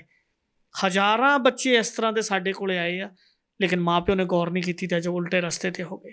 ਹਜ਼ਾਰਾਂ ਬੱਚੇ ਮੈਂ ਤੁਹਾਨੂੰ 15 ਸਾਲ 14 ਸਾਲ 12 ਸਾਲ ਦੇ ਮਿਲਾ ਸਕਦਾ ਜਿਨ੍ਹਾਂ ਦੀ ਪੈਨਿਸ ਸਿਰਫ ਇੰਨੀ ਕੁ ਨਹੀਂ ਮਾਂ ਬਾਪ ਨੇ ਧਿਆਨ ਦਿੱਤਾ ਤਾਂ ਅੱਜ ਉਹ ਹਾਰਮੋਨਸ ਇਨਬੈਲੈਂਸ ਆ। ਹਜ਼ਾਰਾਂ ਬੱਚੇ ਇਹੋ ਜਿਹੇ ਜਿਨ੍ਹਾਂ ਦੇ ਦਾੜੀ ਨਹੀਂ ਆ ਰਹੀ, ਕੁੜੀਆਂ ਵਰਗੇ ਲੱਛਣ ਨੇ ਉਹਨਾਂ ਦੇ, ਉਹ ਹਾਰਮੋਨਸ ਇਨਬੈਲੈਂਸ ਨੇ। ਪੈਨਿਸ ਦਾ ਸਾਈਜ਼ ਨਹੀਂ ਵੱਧਦਾ ਤੇ ਹਾਰਮੋਨਸ ਇੰਜੈਕਸ਼ਨ ਲਾਉਂਦੇ ਤਾਂ ਪੈਨਿਸ ਦਾ ਸਾਈਜ਼ ਵੱਧਦਾ। ਗੌਰ ਕਰਨ ਵਾਲੀ ਗੱਲ ਇਹ ਆ ਕਿ ਜਿਹੜਾ ਬੱਚਾ ਅਸੀਂ ਪੈਦਾ ਕੀਤਾ ਉਹਦਾ ਅਸੀਂ ਧਿਆਨ ਕਿਵੇਂ ਰੱਖਣਾ। ਗੌਰ ਕਰਨ ਵਾਲੀ ਗੱਲ ਇਹ ਹੈ ਕਿ ਅਸੀਂ ਅਕਾਰਨ ਬਿਮਾਰੀਆਂ, ਹਜ਼ਾਰਾਂ ਲੇਡੀਜ਼ ਦੇ ਵਿੱਚ ਸੁਭਾਅ ਚਿੜਚਿੜਾਪਨ, ਗੁੱਸਾ, ਪਰ ਅਸੀਂ ਕਦੇ ਪੜ੍ਹਨ ਦੀ ਕੋਸ਼ਿਸ਼ ਨਹੀਂ ਕੀਤੀ ਕਿ ਮੇਰੀ ਵਾਈਫ ਜਦੋਂ ਕਿਤੇ ਹੋਰ ਕਿਸੇ ਨਾਲ ਗੱਲ ਕਰਦੀ ਹੈ ਖੁਸ਼ ਹੈ ਕਿਉਂਕਿ ਉਹਦੇ ਵਿੱਚ ਉਹਦਾ ਕਰੈਕਟਰ ਬਹੁਤ ਉੱਚਾ ਹੈ, ਪਰ ਮੇਰੇ ਨਾਲ ਕਿਉਂ ਲੜਦੀ ਹੈ? ਉਹਦਾ ਵੀ ਇੱਕ ਕਾਰਨ ਹੈ ਕਿ ਜਦੋਂ ਉਹ ਅਸੰਤੁਸ਼ਟ ਸੈਕਸ ਦੀ ਜ਼ਿੰਦਗੀ ਜਿਉਂ ਰਹੀ ਹੈ, ਚਿੜਚਿੜਾਪਨ। ਹਜ਼ਾਰਾਂ ਧੀਆਂ ਭੈਣਾਂ ਸਾਡੀਆਂ ਇਹੋ ਜਿਹੀਆਂ ਨੇ ਜਿਹੜੀਆਂ ਹਸਬੈਂਡ ਨੂੰ ਨਹੀਂ ਕਹਿ ਸਕਦੀਆਂ ਕਿ ਮੇਰੀ ਨੀਡ ਆ ਸੈਕਸ, ਲੇਕਿਨ ਘਰ 'ਚ ਕਲੇਸ਼ ਆ। ਕਾਰਨ ਹੈ ਚਿੜਚਿੜਾਪਨ। ਹਾਰਮੋਨਸ, ਤੁਹਾਡਾ ਜੀ ਕਰਦਾ ਹੈ ਕਿ ਤੁਸੀਂ ਹਾਰਮੋਨਸ ਆਪਣੇ ਬੈਲੈਂਸ ਕਰੋ ਅਤੇ ਫਿਰ ਲੇਡੀਜ਼ ਵੀ ਤਾਂ ਤੁਹਾਡੇ ਨਾਲ। ਇਹ ਵੀ ਇੱਕ ਬਹੁਤ ਵੱਡਾ ਕਾਰਨ ਹੈ। ਹਜ਼ਾਰਾਂ ਲੇਡੀਜ਼ ਨੂੰ ਲਕੋਰੀ ਹੈਗਾ ਸਿਰਫ ਸੈਕਸ ਨੀਡ ਕਰਕੇ। ਹਜ਼ਾਰਾਂ ਲੇਡੀਜ਼ ਦੇ ਅੰਦਰ ਹਾਰਮੋਨਸ ਇਨਬੈਲੈਂਸ ਹੋ ਰਹੇ ਆ, ਚਿਹਰੇ 'ਤੇ ਛਾਈਆਂ ਪੈ ਰਹੀਆਂ ਨੇ। ਕਈ ਤਰ੍ਹਾਂ ਦੇ ਅਕਾਰਨ ਰੋਗ ਹੈ ਔਰ ਉਹਦੇ 'ਚ ਸਭ ਤੋਂ ਵੱਡਾ ਜਿਹੜਾ ਕਾਰਨ ਰੋਗ ਹੈਗਾ ਖੁਸ਼ੀ। ਨਾ ਖੁਸ਼ ਰਹਿਣ ਕਰਕੇ ਅੱਗੇ ਲੋਕ, ਮੈਂ ਫਰੂਕੀ ਸਾਹਿਬ ਤੁਹਾਡੇ ਨਾਲ ਵੈਸੇ ਜਨਰਲ ਗੱਲ ਕਰਦਾ, ਤੁਸੀਂ ਹਜ਼ਾਰਾਂ ਬੰਦਿਆਂ ਨੂੰ ਸਵਾਲ ਕਰੋ ਵੀ ਇੱਕ ਦਿਨ 'ਚ ਕਿੰਨੀ ਵਾਰ ਹੱਸਦਾ? ਹੱਸਣ ਵਾਲੀ ਗਿਣਤੀ ਖਤਮ ਹੋ ਗਈ। ਹੱਸਣਾ ਹੀ ਭੁੱਲ ਗਏ ਲੋਕ ਜੀ। ਅੱਗੇ ਪਰਿਵਾਰਾਂ ਦੇ ਵਿੱਚ ਚਾਚੇ ਤਾਏ ਭੂਆ ਮਾਸੀਆਂ ਚਾਚਿਆਂ ਤਾਇਆਂ ਦੇ ਬੱਚੇ 8-8 10-10 15-15 ਜੀ ਸੀਗੇ, ਇੱਕ ਦੂਜੇ ਨਾਲ ਬਾਤਾਂ ਪਾਉਣੀਆਂ ਔਰ ਇੱਕ ਦੂਜੇ ਨੂੰ ਹਸਾਉਣ ਦਾ ਤੇ ਪ੍ਰੈਕਟੀਕਲੀ ਜ਼ਿੰਦਗੀ ਜਿਉਣ ਦਾ। ਹੁਣ ਤੇ ਮਾਫ ਕਰਨ ਤੁਹਾਨੂੰ ਵਿੱਚੋਂ ਟੋਕ ਰਿਹਾ ਵੈਜੀ, ਹੁਣ ਤੇ ਜੇ ਕੋਈ ਮੇਰੇ ਵਰਗਾ ਕਈ ਵਾਰ ਉੱਚੀ ਆਵਾਜ਼ ਦੇ ਵਿੱਚ ਹੱਸ ਵੀ ਲੈਂਦਾ, ਖੁੱਲ੍ਹ ਕੇ ਹੱਸ ਲੈਂਦਾ, ਤੈਨੂੰ ਕਹਿੰਦੇ ਨੇ ਗਵਾਰ ਆ ਬੰਦਾ। ਫਰੂਕੀ ਸਾਹਿਬ ਸਾਡੀਆਂ ਪਾਬੰਦੀਆਂ ਨੇ, ਅਕਾਰਨ ਰੋਗ ਪਾਬੰਦੀਆਂ ਦੇ ਵੀ ਬਹੁਤ ਹੈ। ਜਿੰਨਾ ਚਿਰ, ਇਸ ਤੋਂ ਅਗਲੀ ਵੀਡੀਓ ਆਪਾਂ ਬਣਾਉਣੀ ਹੈ ਧਰਮ ਕੀ ਹੈ, ਮੈਂ ਤੇ ਮੇਰੇ ਅੰਗ ਕੀ ਨੇ, ਉਹਦੇ 'ਤੇ ਮੈਂ ਕਿਤਾਬ ਲਿਖ ਰਿਹਾ, ਦੁਨੀਆ ਦੀ ਪਹਿਲੀ ਕਿਤਾਬ ਉਹ ਜਿਹੜੀ ਬੰਦੇ ਦੀ ਪਛਾਣ 'ਤੇ ਲਿਖੀ ਜਾਣੀ ਹੈ। ਬਹੁਤ ਸਾਰੇ ਲੋਕ ਅੱਜ ਤੱਕ ਇਹ ਗੱਲ ਨਹੀਂ ਸਮਝ ਪਾਏ। ਤੁਹਾਡਾ ਘਰ ਆ ਨਾ, ਜੇ ਤੁਹਾਡਾ ਘਰ ਆ ਤਾਂ ਤੁਸੀਂ ਨੰਗੇ ਹੋ ਕੇ ਸੋਫੇ 'ਤੇ ਬਹਿ ਕੇ ਦਿਖਾਓ। ਜੇ ਮੇਰਾ ਘਰ ਹੈ ਤੇ ਗਾਣੇ ਚੱਲਦੇ 'ਚ ਤੁਸੀਂ ਸੀਟੀ ਵਜਾਓ ਤੇ ਘਰ ਦੇ ਕਹਿਣ ਲੱਗ ਜਾਣਗੇ ਮੈਂਟਲ ਆ ਤੂੰ, ਨਿਆਣੇ ਕੀ ਕਹਿਣਗੇ। ਮੈਂ ਆਪਣੇ ਘਰ ਦੇ ਵਿੱਚ ਆਪਣੀ ਗੱਲ ਨਹੀਂ ਕਰ ਸਕਦਾ ਤੇ ਫਿਰ ਮੈਂ ਗੱਲ ਕਰ ਕਿੱਥੇ ਸਕਦਾ। ਅੱਜ ਕੌਫੀ ਹਾਊਸ, ਬੜੇ ਬੜੇ ਰੈਸਟੋਰੈਂਟ, ਉਹਨਾਂ ਦੇ ਵਿੱਚ ਲੋਕ ਜਾ ਕੇ ਕਿਉਂ ਬਹਿਣ ਲੱਗ ਗਏ? ਕੀ ਘਰੇ ਰੋਟੀ ਨਹੀਂ ਬਣਦੀ? ਸਾਡਾ ਖਾਣਾ, ਸਾਡੇ ਕੋਲ ਨੌਕਰ ਚਾਕਰ ਸ਼ੈਫ ਸਾਰਾ ਕੁਝ ਹੋਣ ਦੇ ਬਾਵਜੂਦ ਵੀ ਅਸੀਂ ਕਿਉਂ ਰੈਸਟੋਰੈਂਟਾਂ 'ਚ ਜਾਂ ਹੋਰ ਜਗ੍ਹਾ 'ਤੇ ਜਾਂਦੇ ਹਾਂ? ਕੌਫੀ ਹਾਊਸਾਂ 'ਚ ਮੈਂ ਦੇਖਿਆ ਵੀ 2 ਮਿੱਤਰ ਜਾ ਕੇ ਗੱਲਬਾਤ ਕਰਨੇ ਆ, ਯਾਰ ਫਲਾਣੇ ਬਰਿਸਟਾ 'ਚ ਬਹਿੰਦੇ ਆਪਾਂ। ਉਹਦਾ ਕਾਰਨ ਕੀ ਹੈ? ਉਹਦਾ ਸਭ ਤੋਂ ਵੱਡਾ ਕਾਰਨ ਹੈ ਕਿ ਉੱਥੇ ਜਾ ਕੇ ਮਨ ਦੀ ਗੱਲ ਕਰ ਸਕਦਾ ਤੇ ਮਨ ਹੌਲਾ ਹੁੰਦਾ ਹੈ। ਸਾਡੇ ਹਾਲਾਤ ਅਸੀਂ ਘਰ ਦੇ ਐਸੇ ਨਹੀਂ ਪੈਦਾ ਕਰ ਪਾਏ, ਐਸੀ ਆਪਣੀ ਮਨ ਦੀ ਗੱਲ ਘਰੇ ਨਹੀਂ ਕਰ ਪਾਏ ਜਿਹਦੇ ਨਾਲ ਮਨ ਹੌਲਾ ਹੋ ਸਕੇ। ਇਹਨਾਂ ਕਰਕੇ, ਔਰ ਕੈਨੇਡਾ, ਅਮਰੀਕਾ, ਨਿਊਜ਼ੀਲੈਂਡ, ਆਸਟ੍ਰੇਲੀਆ ਦੇ ਲੋਕਾਂ ਦੇ ਜਿਨ੍ਹਾਂ ਨਾਲ ਮੇਰੀ ਬਹੁਤ ਪਰਿਵਾਰਕ ਗੱਲਾਂ ਹੋਈਆਂ, ਐਸੇ ਬੰਦਿਆਂ ਦੀ ਮੈਨੂੰ ਫੋਨ ਆਉਂਦੇ ਆ ਜਿਹੜੇ ਲੋਕ ਇਹ ਕਹਿੰਦੇ ਵੈਦ ਸਾਹਿਬ ਮੈਂ ਖੁਸ਼ ਕਿਵੇਂ ਰਵਾਂ, ਮੈਨੂੰ ਦਵਾਈ ਦਿਓ। ਫਿਰ ਮੇਰਾ ਸਵਾਲ ਵੀ ਤਾਂ ਇਹੀ ਹੈ ਜੀ, ਤੁਸੀਂ ਵੀ ਸਾਨੂੰ ਦੱਸ ਰਹੇ ਸੀ ਕਿ ਫਿਰ ਆਖਰ ਦੇ ਵਿੱਚ ਸਾਨੂੰ ਇਹ ਦੱਸੋ ਕਿ ਬੰਦਾ ਹੈ ਹੁਣ ਜਿਹੜਾ, ਚਾਹੇ ਬੰਦਾ ਹੈ, ਚਾਹੇ ਉਹ ਔਰਤ ਹੈ, ਚਾਹੇ ਬੱਚਾ ਹੈ, ਚਾਹੇ ਬਜ਼ੁਰਗ ਹੈ, ਫਿਰ ਖੁਸ਼ ਕਿਵੇਂ ਰਹੇ ਜੀ? ਅਜੋਕੇ ਵੇਲੇ ਜਦੋਂ ਹੱਸਣ ਤੇ ਹੀ ਬਹੁਤ ਸਾਰੀਆਂ ਸਮਾਜਿਕ ਪਾਬੰਦੀਆਂ ਨੇ ਜਿਹੜੀਆਂ ਲਗਾ ਦਿੱਤੀਆਂ ਗਈਆਂ ਨੇ, ਉੱਚੀ ਹੱਸ ਨਹੀਂ ਸਕਦੇ, ਉੱਚੀ ਅਸੀਂ ਕਹਿ ਲਈਏ ਕਿ ਕਿਸੇ ਨਾਲ ਅਸੀਂ ਗੱਲ ਕਰ ਲਈ, ਅਗਲਾ ਕਹਿੰਦਾ ਯਾਰ ਤਾਂ ਬੜਾ ਗਵਾਰ ਬੰਦਾ, ਇਹਨੂੰ ਤਾਂ ਸਮਝ ਹੀ ਹੈ ਨਹੀਂ ਕਿ ਗੱਲ ਕਿਵੇਂ ਕਰਨੀ ਹੈ। ਫਰੂਕੀ ਸਾਹਿਬ, ਜਿੰਨਾ ਚਿਰ ਤੁਸੀਂ ਜ਼ਿਆਦਾ ਪਾਬੰਦੀਆਂ ਦੀ ਜ਼ਿੰਦਗੀ ਜਿਉਵੋਗੇ ਨਾ, ਉਨਾ ਚਿਰ ਤੁਸੀਂ ਉਸ ਪ੍ਰਮਾਤਮਾ ਤੋਂ ਉਲਟ ਜਾਣ ਤੋਂ ਬਿਨਾਂ ਕੁਝ ਨਹੀਂ ਕਰ ਸਕਦੇ। ਅੱਜ ਦੇ ਸਾਡੇ ਹਾਲਾਤ ਆ ਕਿ ਸਾਡੇ 'ਚ ਜਲਸੀ ਦੀ ਕੋਈ ਅੰਤ ਨਹੀਂ ਹੈਗਾ। ਪਿੰਡ ਦੇ ਵਿੱਚੋਂ 5000 ਘਰਾਂ ਦੇ ਵਿੱਚ ਇੱਕ ਚੰਗੀ ਗੱਡੀ ਕੋ 50 ਕੁ ਲੱਖ ਵਾਲੀ ਲਿਆਇਆ ਹੋਵੇ ਤੇ ਮੇਰੇ ਖਿਆਲ 30% ਲੋਕਾਂ ਨੂੰ ਤਾਪ ਵੈਸੇ ਹੀ ਚੜ ਜਾਣਾ ਗਾ। ਸਾਡੇ ਹਾਲਾਤ ਇਹ ਹੈ ਵੀ ਸਾਡਾ ਜਲਸੀ ਫੈਕਟਰ ਇੰਨਾ ਜ਼ਿਆਦਾ ਵੱਧ ਗਿਆ ਕਿ ਭਰਾ ਤੇ ਜਲਸੀ ਕਰੀ ਜਾਂਦਾ ਹੈ। ਅਸੀਂ ਇਸ ਚੀਜ਼ ਨੂੰ ਨਹੀਂ ਸਮਝ ਪਾਏ ਕਿ ਕਿਹੜਾ ਬੰਦਾ, ਮੈਂ ਦੁਨੀਆ ਦੇ ਬਹੁਤ ਸਾਰੇ ਲੋਕਾਂ ਦੀਆਂ ਕਿਤਾਬਾਂ ਪੜ੍ਹੀਆਂ, ਜਦੋਂ ਮੈਂ ਉਹਨਾਂ ਨੂੰ ਪੜ੍ਹਦਾ ਮੈਂ ਦੇਖਦਾ ਵੀ ਇਹ ਬੰਦਾ ਬੜੇ ਛੋਟੇ ਲੈਵਲ ਤੋਂ ਅੱਜ ਐਡੇ ਵੱਡੇ ਲੈਵਲ ਤੇ ਕਿਵੇਂ ਪਹੁੰਚ ਗਿਆ। ਉਹਦੀ ਮਿਹਨਤ ਜਦੋਂ ਅਸੀਂ ਦੇਖਦੇ ਹਾਂ ਕਿ 20 ਘੰਟੇ ਉਹਨੇ ਕੰਪਿਊਟਰ ਤੇ ਬੈਠ ਕੇ ਕੰਮ ਕੀਤਾ, ਦਿਮਾਗ ਲਾਇਆ, ਉਹਨੇ ਸੋਚਿਆ ਕਿ ਮੈਂ ਦੁਨੀਆ ਦੇ ਵਿੱਚ ਕਿਵੇਂ ਫੈਲ ਸਕਦਾ, ਤੇ ਅਸੀਂ 20 ਘੰਟੇ ਇਕੱਲਾ ਫੇਸਬੁੱਕ ਤੇ ਵਟਸਐਪ ਤੇ ਮੈਸੇਜ ਹੀ ਕੀਤੇ ਆ। ਸਾਡਾ ਤੇ ਉਹਨਾਂ ਦਾ ਰਸਤਾ ਵੱਖਰਾ। ਬਹੁਤ ਸਾਰੇ ਲੋਕਾਂ ਦੀ ਨਜ਼ਰਾਂ 'ਚ ਤਾਂ ਤੁਸੀਂ ਵੀ ਜਿਹੜਾ ਆ ਗਏ ਹੋ ਵੈਦ ਜੀ, ਕਹਿੰਦੇ ਨੇ ਜੀ ਕੱਲ ਤੇ ਸਾਡੇ ਬਰਾਬਰ ਦੇ ਸੀ ਤੇ ਅਜੋਕੇ ਵੇਲੇ ਵੈਦ ਸਾਹਿਬ ਤੇ ਬੜੇ ਉੱਚੇ ਪੱਧਰ ਵਾਲੇ ਹੋ ਗਏ। ਫਰੂਕੀ ਸਾਹਿਬ, ਮੈਂ ਤੁਹਾਨੂੰ ਸੱਚੀ ਦੱਸਾਂ ਕਿ ਮੈਂ ਇਸ ਗੱਲ ਦੀ ਕੋਈ ਸ਼ਰਮ ਨਹੀਂ ਮੰਨਦਾ ਕਿ ਮੈਂ ਪਿੰਡ ਦਾਤੀਆਂ 'ਚ ਦੰਦੇ ਕੱਢਦਾ ਰਿਹਾ, ਔਰ ਮੈਨੂੰ ਬੜੀ ਖੁਸ਼ੀ ਹੈ ਇਸ ਗੱਲ ਦੀ ਕਿ ਸੱਚਾ ਪਾਤਸ਼ਾਹ ਜਿੰਨੀ ਕਿਰਪਾ ਤੁਸੀਂ ਸਾਡੇ ਤੇ ਕੀਤੀ ਹੈ ਨਾ, ਸਾਰੀ ਦੁਨੀਆ ਤੇ ਇੰਨੀ ਕਿਰਪਾ ਕਰਿਓ। ਰੋਜ਼ ਅਰਦਾਸ ਮੈਂ ਗੁਰਦੁਆਰੇ ਇਸ ਕਰਕੇ ਨਹੀਂ ਜਾਂਦਾ ਕਿ ਮੈਨੂੰ ਕੁਛ ਚਾਹੀਦਾ, ਮੈਂ ਗੁਰਦੁਆਰੇ ਇਸ ਕਰਕੇ ਜਾਂਦਾ ਕਿ ਤੁਹਾਡੇ ਤੋਂ ਬਿਨਾਂ ਲਾਜ ਕੋਈ ਰੱਖ ਨਹੀਂ ਸਕਦਾ। ਡੋਰੀ ਹਾਥ ਤੁਮਾਰੇ, ਸੱਚਿਆ ਪਾਤਸ਼ਾਹ ਜਿਨ੍ਹਾਂ ਦੇ ਘਰਾਂ ਦੇ ਵਿੱਚ ਬੱਚੇ ਪੈਦਾ ਹੋ ਕੇ ਕਦੇ ਸੋਚਿਆ ਨਹੀਂ ਸੀ ਨਾ, ਜਿਨ੍ਹਾਂ ਨੇ ਕੈਨੇਡਾ ਅਮਰੀਕਾ ਚਲੇ ਜਾਵਾਂਗੇ, ਅੱਜ ਉਹਨਾਂ ਦੇ ਨਿਆਣੇ ਜਦੋਂ ਕੈਨੇਡਾ ਅਮਰੀਕਾ ਚਲੇ ਗਏ, ਪਿੱਛੇ ਮਾਂ ਪਿਓ ਸੋਚਦੇ ਆ ਵੀ ਯਾਰ ਸਾਡੇ ਨਿਆਣੇ ਵੀ ਉੱਥੇ ਚਲੇ ਜਾਣਗੇ। ਹਜ਼ਾਰਾਂ ਕੁੜੀਆਂ ਮੇਰੇ ਕੋਲੋਂ ਇੱਥੋਂ ਟ੍ਰੇਨਿੰਗ ਲੈਣ ਦੀ ਆਪਣੇ ਬੱਚਿਆਂ ਨੂੰ ਲੈ ਕੇ ਆਉਂਦੇ ਆ ਕਿ ਵੈਦ ਸਾਹਿਬ 1 ਘੰਟਾ ਸਾਡੀ ਬੇਟੀ ਨੂੰ ਟ੍ਰੇਨਿੰਗ ਦਿਵਾਉਣੀ ਹੈ, ਸਿਰਫ ਇਸ ਗੱਲ ਦੀ ਵੀ ਕੈਨੇਡਾ ਚੱਲੀ ਹੈ। ਜਦੋਂ ਮੈਂ ਉਹਨਾਂ ਨਾਲ ਗੱਲ ਕਰਦਾ ਵੀ ਘਰ ਦੇ ਹਾਲਾਤ ਕੀ ਸੀਗੇ, ਉਹ ਕਹਿੰਦੇ ਜੀ 4 ਕਿੱਲੇ ਜ਼ਮੀਨ ਸੀਗੀ ਅਤੇ ਬੜੀ ਗਰੀਬੀ 'ਚ ਉੱਠਿਆ, ਪਰ ਪਰਮਾਤਮਾ ਦੀ ਕਿਰਪਾ ਹੋਈ, ਮੈਂ ਆਈਲੈਟਸ ਕਰ ਲਈ ਅਤੇ ਮੇਰਾ ਕੈਨੇਡਾ ਦਾ ਵੀਜ਼ਾ ਲੱਗ ਗਿਆ। ਸਰਬੱਤ ਦਾ ਭਲਾ ਮੰਗਣ ਵਾਲੀ ਕੌਮ 'ਚ ਜਲਸੀ ਨਹੀਂ ਆ ਸਕਦੀ। ਸਾਡੇ ਅੰਦਰ ਅਗਰ ਜਲਸੀ ਆ ਰਹੀ ਹੈ ਤਾਂ ਅਸੀਂ ਪਰਮਾਤਮਾ ਤੋਂ ਉਲਟਾ। ਮੇਰੇ ਤੇ ਬੜੇ ਬੰਦੇ ਲੱਗਦੇ ਆ, ਜਲਦੇ ਆ। ਮੈਂ ਬਹੁਤ ਸਾਰਾ, ਮੈਂ ਤੁਹਾਨੂੰ ਇੱਕ ਆਪਦੇ ਮਿੱਤਰ ਦੀ ਗੱਲ ਸੁਣਾਉਂਦਾ, ਮੇਰੇ ਨਾਲ ਪੁਰਾਣੇ ਟਾਈਮ 'ਚ ਰਿਹਾ। ਉਹ ਮੇਰੇ ਕਿਸੇ ਦੋਸਤ ਆਏ ਤੇ ਮੈਨੂੰ ਕਹਿੰਦੇ ਵੀ ਵੈਦ ਸਾਹਿਬ ਨੂੰ ਮਿਲਣਾ। ਉਹ ਕੁੜੀ ਕਹਿੰਦੀ ਵੀ ਅਪਾਇੰਟਮੈਂਟ ਲੈਣੀ ਪਊਗੀ। ਉਹ ਕਹਿੰਦੇ ਉਹੀ ਹੈ ਇਹ ਸਾਡੇ ਨਾਲ ਯਾਰ ਕੰਮ ਕਰਦਾ ਰਿਹਾ, ਦਾਤੀਆਂ 'ਚ ਦੰਦੇ ਪਿੰਡ ਅਸੀਂ ਇਕੱਠੇ ਕੰਮ ਕਰਦੇ ਰਹੇ ਹਾਂ। ਉਹ ਕੁੜੀ ਕਹਿੰਦੀ ਜੀ ਟਾਈਮ ਬਦਲ ਗਿਆ, ਵੀ ਵੈਦ ਸਾਹਿਬ ਨੂੰ ਥੋੜ੍ਹਾ ਜਿਹਾ ਬਿਜ਼ੀ ਨੇ ਕਿ ਪੇਸ਼ੈਂਟ ਦੇਖ ਰਿਹਾ, ਤੁਸੀਂ ਸ਼ਾਮ ਨੂੰ ਆ ਜਿਓ। ਉਹ ਗੁੱਸਾ ਮੰਨ ਕੇ ਉਹਨਾਂ ਨੇ ਪਿੰਡ ਜਾ ਕੇ ਮੇਰੇ ਬੜੇ ਨਾਲ ਦੇ ਦੋਸਤਾਂ ਮਿੱਤਰਾਂ ਨਾਲ ਗੱਲ ਕੀਤੀ। ਮੈਂ ਸ਼ਾਮ ਨੂੰ ਉਹਨਾਂ ਨੂੰ ਫੋਨ ਲਾਇਆ, ਮੈਂ ਕਿਹਾ ਵੀਰ ਜੀ ਕੀ ਹਾਲ ਚਾਲ ਆ? ਕਹਿੰਦੇ ਭਾਈ ਵੱਡਾ ਬੰਦਾ ਤੂੰ ਤਾਂ, ਹੁਣ ਤਾਂ ਤੂੰ 20 ਬੰਦੇ ਥੱਲੇ ਫੋਨ ਵਾਲੇ ਰੱਖੇ ਆ। ਮੈਂ ਕਿਹਾ ਵੀ ਵੱਡੇ ਬੰਦੇ ਨਹੀਂ, ਵੱਡਾ ਤਾਂ ਕੇਵਲ ਇੱਕ, ਜੇਵੜ ਆਪ ਤੇਵੜ ਤੇਰੀ ਦਾ। ਤੋਂ ਵੱਡੇ ਤਾਂ ਵੱਡੇ ਕੀ ਆ, ਵਡਿਆਈਆਂ ਵਾਲਾ। ਆਪਾਂ ਉਹਦੇ ਵੱਡੇ ਜਿੰਨੇ ਬਣ ਨਹੀਂ ਸਕਦੇ, ਉਹ ਤਾਂ ਛੋਟੇ ਛੋਟੇ ਤੁੱਛ ਬੰਦੇ ਆ, ਪਰ ਮਿਹਨਤ ਕਰਨੀ ਪੈਂਦੀ। ਉਹ ਕਹਿੰਦੇ ਹੁਣ ਕੀ ਲੋੜ ਆ ਇੰਨਾ ਕੰਮ ਕਰਨ ਦੀ? ਮੈਂ ਕਿਹਾ ਹੁਣ ਤਾਂ ਜ਼ਿਆਦਾ ਲੋੜ ਹੈ। ਫਰੂਕੀ ਸਾਹਿਬ, ਲੋਕ ਇੱਥੇ ਜਾ ਕੇ ਬਹੁਤ ਵੱਡਾ ਧੋਖਾ ਖਾਂਦੇ ਆ। ਮੈਂ ਕਿਸੇ ਸਿਆਣੇ ਬੰਦੇ ਦੀ ਇੰਟਰਵਿਊ ਸੁਣ ਰਿਹਾ ਸੀਗਾ, ਉਹ ਕਹਿੰਦੇ ਜਦੋਂ ਪਹਾੜ 'ਤੇ ਚੜ੍ਹਦੇ ਆ ਤੇ ਬੰਦਾ ਨਿੰਮਦਾ ਹੈ, ਤੇ ਜਦੋਂ ਪਹਾੜ ਤੋਂ ਉਤਰਦਾ ਤੇ ਬੰਦਾ ਆਕੜਦਾ ਹੈ। ਜਦੋਂ ਤੁਸੀਂ ਬਹੁਤੀ ਤੁਹਾਡੇ ਤੇ ਕਿਰਪਾ ਹੋਵੇ, ਸਾਰੇ ਪਾਸੇ ਤੋਂ ਮਿਹਰ ਹੋਵੇ, ਬਹੁਤੀ ਨਿਮਰਤਾ ਰੱਖੋ, ਕਿਉਂਕਿ ਕਿਰਪਾ ਦੇਣ ਵਾਲਾ ਤੁਹਾਡੇ ਤੇ ਕਿਰਪਾ ਕਰ ਰਿਹਾ। ਲੋਕਾਂ ਨੂੰ ਇਹ ਵੀ ਪਤਾ ਹੈ ਕਿ ਜੀ ਇੱਕ ਪੀੜ੍ਹੀ ਖੱਪ ਗਈ ਹੈ। ਦੇਖੋ, ਬਜ਼ੁਰਗਾਂ ਤੋਂ ਲੈ ਕੇ ਫਰੂਕੀ ਸਾਹਿਬ, ਮੈਂ ਅੱਜ ਵੀ ਮੇਰਾ ਬੇਟਾ, ਤੁਸੀਂ ਮਿਲੇ ਹੋ, ਪਰਿਵਾਰ ਨੂੰ ਮਿਲੇ ਹੋ, ਯਕੀਨ ਕਰਿਓ ਵੀ ਸਵੇਰੇ 6 ਵਜੇ ਉੱਠਦੇ ਆ, ਦਫ਼ਤਰ ਆ ਕੇ 7 ਵਜੇ ਤੋਂ ਕੰਮ ਲੱਗਦੇ ਆ ਤੇ ਰਾਤ ਦੇ 12 ਵਜੇ ਤੱਕ ਕੰਮ ਕਰਦੇ ਆ। ਭੱਠੀਆਂ ਆਪ ਚਲਾਉਂਦੇ ਆ, ਸਾਰਾ ਸਟਾਫ ਹੋਣ ਦੇ ਬਾਵਜੂਦ ਵੀ ਸਾਰੇ ਕੰਮ ਆਪ ਕਰਦੇ ਆ। ਸਾਰੇ ਕੰਮ ਕਰਨ ਦਾ ਕਾਰਨ ਸਭ ਤੋਂ ਵੱਡਾ ਇਹ ਹੈ ਕਿ ਕਿਰਤ ਕਰਨੀ ਸਾਡਾ ਧਰਮ ਆ। ਕੁਰਸੀ ਤੇ ਬਹਿਣਾ ਮੇਰਾ ਧਰਮ ਨਹੀਂ। ਮੇਰਾ ਧਰਮ ਹੈ ਮੈਂ OPD ਕਰਦਾ, ਮੈਂ ਮਰੀਜ਼ ਦੇਖਣੇ ਆ, ਪਰ ਮੈਂ ਕਿਰਤ ਕਿਉਂ ਛੱਡਾਂ? ਮੈਂ ਜ਼ਿਮੀਂਦਾਰਾਂ ਦੇ ਬਹੁਤ ਸਾਰੇ ਬੰਦੇ ਮੇਰੇ ਦੋਸਤ ਆ, ਉਹਨਾਂ ਨੂੰ ਮੈਂ ਕਹਿੰਦਾ ਯਾਰ ਤੁਸੀਂ ਕੰਮ ਕਿਉਂ ਨਹੀਂ ਕਰਦੇ? ਉਹ ਕਹਿੰਦੇ ਨਹੀਂ ਵੈਦ ਸਾਹਿਬ ਸੀਰੀ ਰੱਖਿਆ। ਮੈਂ ਕਹਿੰਦਾ ਨਹੀਂ, ਸੀਰੀ ਨਾਲ ਲਿੰਕ ਨਹੀਂ ਗਾ। ਜਿੰਨੇ ਸੁਖਾਲੇ ਤੁਹਾਡੇ ਬਜ਼ੁਰਗਾਂ ਨੇ ਗੱਡੇ ਤੇ ਖੇਤੀ ਕੀਤੀ ਤੇ ਜ਼ਮੀਨ ਨਹੀਂ ਵੇਚੀ, ਤੁਸੀਂ ਕਾਰਾਂ ਤੇ ਚੜ੍ਹ ਕੇ ਵੀ ਜ਼ਮੀਨ ਵੇਚੀ ਜਾਂਦੇ ਹੋ। ਇਹਦਾ ਮਤਲਬ ਅਸੀਂ ਰਾਹ ਗਲਤ ਅਪਣਾ ਲਿਆ। ਮੈਂ ਪਿੰਡਾਂ 'ਚ ਸੱਥਾਂ 'ਚ ਪ੍ਰੋਗਰਾਮ ਕਰ ਰਿਹਾ। ਸੱਥਾਂ ਦੇ ਵਿੱਚ ਪ੍ਰੋਗਰਾਮ ਮੇਰੇ ਕੋਈ ਦੀਵਾਨ ਵਾਲੇ ਥੋੜ੍ਹੀ, ਮੈਂ ਬਾਬਾ, ਮੇਰੇ ਸੱਥਾਂ ਦੇ ਪ੍ਰੋਗਰਾਮ ਆ ਕਿ ਅਸੀਂ ਕੰਮ ਕਰਕੇ ਰੋਟੀ ਖਾਣੀ ਹੈ। 13 ਗੁਰੂ ਨਾਨਕ ਨੇ ਮੋਦੀਖਾਨੇ ਤੋਲੀਆਂ, ਸਾਨੂੰ ਰਸਤਾ ਕਿਰਤ ਦਾ ਦਿਖਾਇਆ। ਤੇ ਜੇ ਅਸੀਂ ਕੰਮ ਨਹੀਂ ਕਰਾਂਗੇ ਤਾਂ ਫਿਰ ਬਾਬੇ ਨਾਨਕ ਤੋਂ ਤਾਂ ਵਿਪਰੀਤ ਜਾ ਰਹੇ ਹਾਂ। ਅਸੀਂ ਕਿਰਤੀ ਬਣਨਾ ਜ਼ਰੂਰੀ ਹੈ। ਅਮੀਰੀ ਗਰੀਬੀ ਸਤਿਗੁਰੂ ਨੇ ਦੇਣੀ ਹੈ। ਸੱਚੇ ਪਾਤਸ਼ਾਹ ਕਿਰਪਾ ਕਰਦੇ ਆ, ਤੁਹਾਡੇ ਕਾਰੋਬਾਰ 'ਚ ਬਰਕਤਾਂ ਪੈਂਦੀਆਂ। ਨਹੀਂ ਦਵਾਈਆਂ ਤਾਂ ਮੇਰੇ ਨਾਲੋਂ ਸਾਰੇ ਵੈਦ ਚੰਗੇ ਹੈ, ਮੇਰੇ ਤੋਂ ਵੱਡੇ ਹੈ, ਮੇਰੇ ਤੋਂ ਜ਼ਿਆਦਾ ਸੂਝਵਾਨ ਹੈ। ਔਰ ਸਭ ਤੋਂ ਵੱਡੀ ਗੱਲ ਹੈ ਕਿ ਸਾਰਿਆਂ ਨੂੰ ਮੇਰੇ ਨਾਲੋਂ ਜ਼ਿਆਦਾ ਅਕਲ ਹੈ।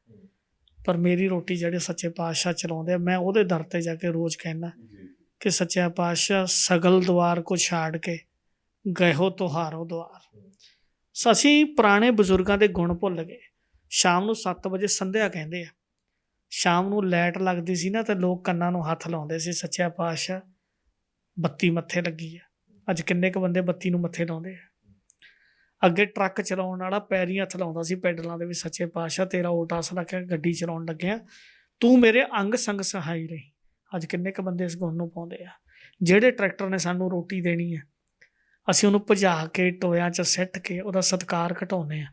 ਅਤੇ ਜਦੋਂ ਬਹੁਤਾ ਜ਼ਿਆਦਾ ਕਿਸੇ ਚੀਜ਼ ਦਾ ਸਤਿਕਾਰ ਤੁਸੀਂ ਘਟਾ ਦਿੰਦੇ ਹੋ, ਵਾਹਿਗੁਰੂ ਕਹਿੰਦੇ ਇਹਨੂੰ ਲੋੜ ਨਹੀਂ ਹੈਗੀ ਤਾਂ ਖੋਲੋ। ਮੈਂ ਇੱਕ ਬਹੁਤ ਅਮੀਰ ਬੰਦੇ ਦੀ ਗੱਲ, ਆਪਾਂ ਇੰਟਰਵਿਊ ਬੰਦ ਕਰਨੀ ਹੈ, ਲਾਸਟ 'ਤੇ ਤੁਹਾਨੂੰ ਸੁਣਾਵਾਂ। ਮੈਂ ਬੰਬੇ ਇੱਕ ਪਰਿਵਾਰ ਦੇ ਕੋਲ ਮੈਡੀਸਨ ਦੇਣ ਗਿਆ। ਉਹਨਾਂ ਨੇ ਮੈਨੂੰ ਜਹਾਜ਼ ਦੀ ਟਿਕਟ ਭੇਜੀ। ਮੈਂ ਇੱਥੋਂ ਮੋਹਾਲੀ ਤੋਂ ਇੰਡੀਗੋ 'ਤੇ ਚੜ੍ਹ ਕੇ ਬੰਬੇ ਚਲਿਆ ਗਿਆ। ਜਿਹੜਾ ਡਰਾਈਵਰ ਮੈਨੂੰ ਲੈਣ ਆਇਆ, ਮੈਂ ਉਹਨੂੰ ਪੁੱਛਣ ਲੱਗ ਗਿਆ, ਮੈਂ ਕਿਹਾ ਸਰਦਾਰ ਜੀ ਹੋਣਾ ਦਾ ਕਾਹਦਾ ਕੰਮ ਆ? ਉਹ ਕਹਿੰਦਾ ਜੀ ਇਤਨੇ ਬੜੇ ਬੜੇ ਕਾਮ ਹੈ ਕਿ ਆਪ ਸੋਚ ਨਹੀਂ ਸਕਦੇ।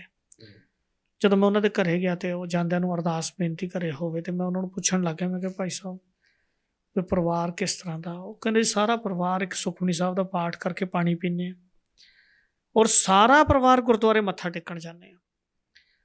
ਛੋਟਾ ਜਿਹਾ ਬੱਚਾ ਵੀ, ਜੇ ਸਾਡੀ ਨੂੰਹ ਨੇ ਮੱਥਾ ਟੇਕ ਗਈ ਸਵੇਰੇ, ਅਤੇ ਜੇ ਬੱਚਾ ਦੁਪਹਿਰੇ ਉੱਠਿਆ ਤਾਂ ਉਹਨੂੰ ਦੁਪਹਿਰੇ ਗੁਰਦੁਆਰੇ ਮੱਥਾ ਟਿਕਾ ਕੇ ਲਿਆਉਣਾ ਪਹਿਲਾ ਧਰਮ ਆ ਸਾਡਾ।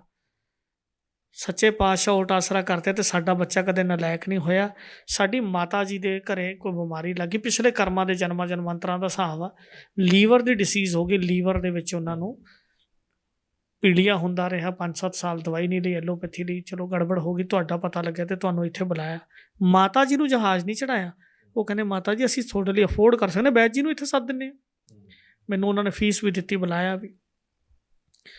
ਸਾਰੀ ਗੱਲ ਤੋਂ ਬਾਅਦ ਜਦੋਂ ਮੈਂ ਉਹਨਾਂ ਨੂੰ ਪੁੱਛਿਆ ਵੀ ਤੁਸੀਂ ਫਿਰ ਕਦੇ ਪ੍ਰਮਾਤਮਾ ਨੂੰ ਲਾਂਭਾ ਨਹੀਂ ਦਿੱਤਾ? ਵੀ ਰੋਜ਼ ਗੁਰਦੁਆਰੇ ਵੀ ਜਾਂਦੇ ਹਾਂ, ਅਰਦਾਸ ਵੀ ਕਰਦੇ ਹਾਂ, ਇੱਕ ਸਹਿਜ ਪਾਠ ਦਾ ਘਰੇ ਭੋਗ ਵੀ ਪਾਉਂਦੇ ਹਾਂ, ਅਤੇ ਸਾਡੀ ਮਾਤਾ ਜੀ ਨੂੰ ਕਾਹਤੋਂ ਬਿਮਾਰ ਕਰਤਾ?